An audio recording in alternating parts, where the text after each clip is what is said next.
دانستنی جالب پارت دوم.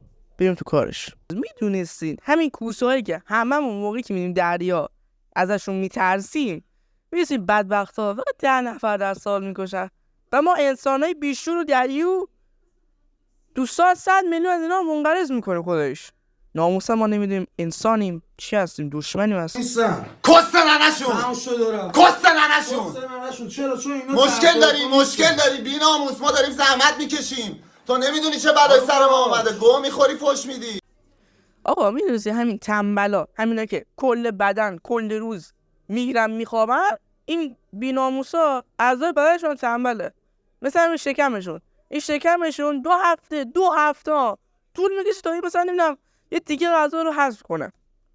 واقعا نمیدونم به این تنبلا باید اسکار بدن. اصلا اسکار چی، باید بهشون جایزه نوبل بدن.